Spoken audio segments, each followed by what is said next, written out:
Back to my hometown of San Antonio. Here I am again, driving a boat for the third time. I'm happy to be back on this river, and I hope you're happy to be here too, especially on a day like today. Now, some of you are already looking on the left-hand side. Very high on the left is the Tower Life building, 404 feet tall. It's an office building built in 1929. A very fine example of neo-Gothic architecture. Look at those gargoyles way up at the top sticking out. Now those double as rain gutters. And much lower here, just above the first floor, a row of faces carved in the concrete, grotesque, meant to ward off evil spirits. You know, you can't just demolish a building along the Riverwalk, you've got to reuse it. A very good example is here on the right-hand side.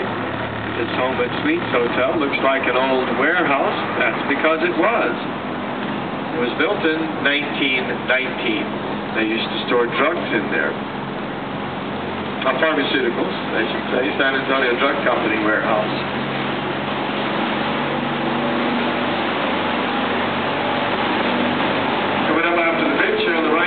This more modern international building houses the offices of NAFTA, North American Free Trade Association. The entire ground floor is a marina where we dock our boats at night.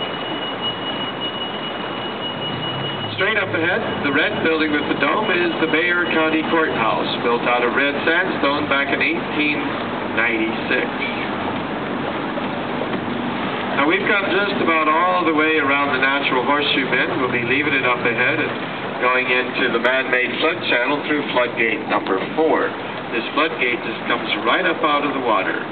Pardon me while I honk my horn. If we were to turn left here and go downstream 148 miles later, we'd be in the Gulf of Mexico. But we really can't take the boat down there very far because 2 blocks to the left is floodgate number 5, and that's a 25-foot drop-off. So if you don't mind, we'll turn, let's see.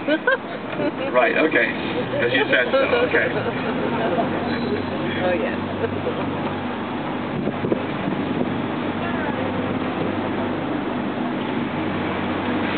Up until about 3 years ago, we couldn't walk through this flood channel. Now we can see all along the right-hand side this 850-foot long walkway donated to the city by the Drury Plaza Hotel.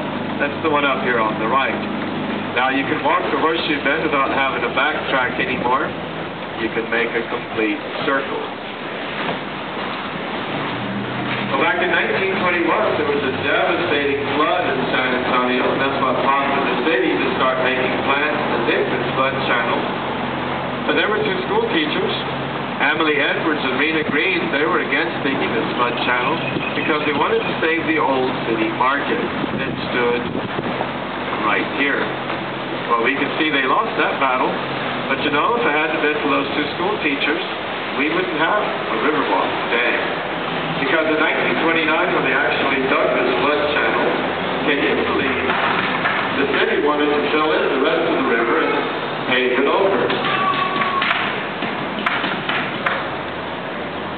Well, people said you must be crazy. Who'd want to open a restaurant right next to the river? Well, finally they persuaded the city. They started construction in 1939. It took 3 years and cost only $430,000. And that's how we have the Riverwalk today. Now right here on the left-hand side is the entrance to Main Plaza. I'm going to go by here slowly to give each of you a chance to look up these steps here on the left, way over to the other side, and you'll be able to see the oldest continuously used cathedral in the United States. San Fernando Cathedral was established by a group of Spanish settlers in 1737. Very beautiful cathedral, and just like St. Joseph's, they welcome all visitors, no matter what your religion or what language you speak. God speaks all languages.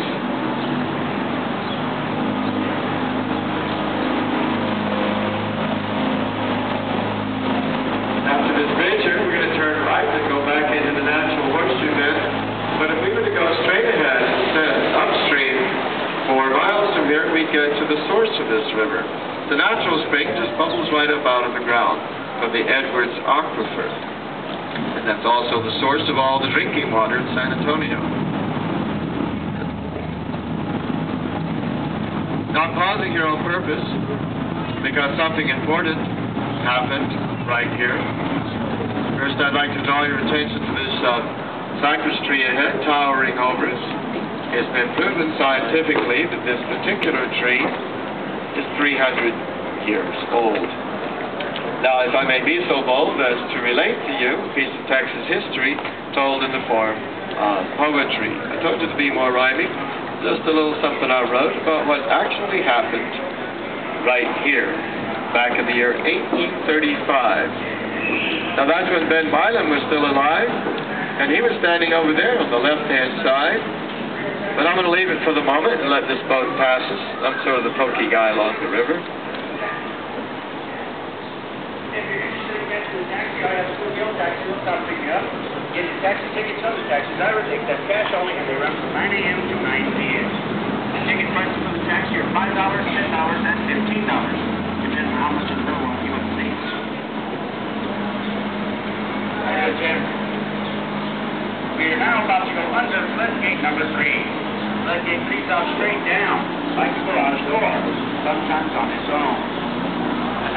Anyway, where did we leave Ben Milam? Standing over there on the other side, full of his rebellious Texican pride. Now remember, this is all still part of Mexico, and Ben Milam was fomenting revolution. So he'd chosen a violent solution. Now he and his men, well, they had this town under attack. But for one careless moment, he forgot to watch his back.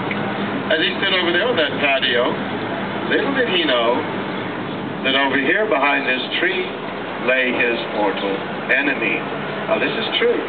Right in the crook of this old cypress tree, there was a sniper, ready to strike like a venomous viper. Well, he shot Ben Milam, shot him in the head, shot him again until he was dead. Then came the Battle of the Alamo, and the rest of the story we already know. It actually happened right here. Thank you. You know, Ben Milam came from Kentucky. When he got to Texas, he wasn't so lucky.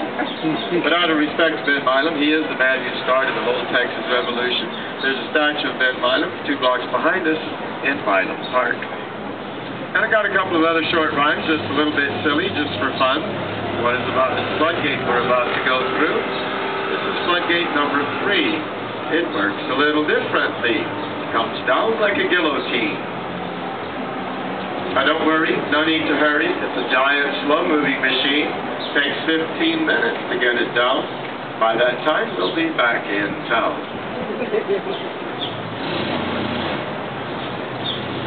You know, it rained so hard on that one day back in 1921, the water on this river rose right up to the brim. And then it rained and rained and rained again. Not just a passing shower. The water sea rose, most people suppose, 8 feet in little more than an hour. If you'd have been standing on that bridge up ahead, the water would have been way over your head. But no more. These days, those floods are a thing of the past. No matter how long the rain may last, no longer do we leave it up to the fates. All we got to do is close the floodgate. We'll always be safe on this part of the river. It'll never flood here. And I don't know if you realize, we have come full circle. We got on the boat up there on the other side of the bridge, but they require us to disembark here, this side of the bridge.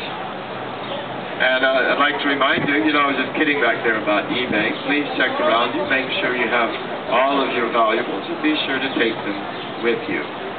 If you enjoyed this tour of the San Antonio River, the management of Real San Antonio Cruises would like you to know that our drivers, for a job well done, our drivers appreciate your tips. And we certainly do. My name is Leon. Thank you for coming along with me. I've enjoyed having you on my boat today. Hope you enjoyed the tour. Come back and see us again sometime soon. One more thing. For your safety, please stay seated until I've tied down the boat. Thank you.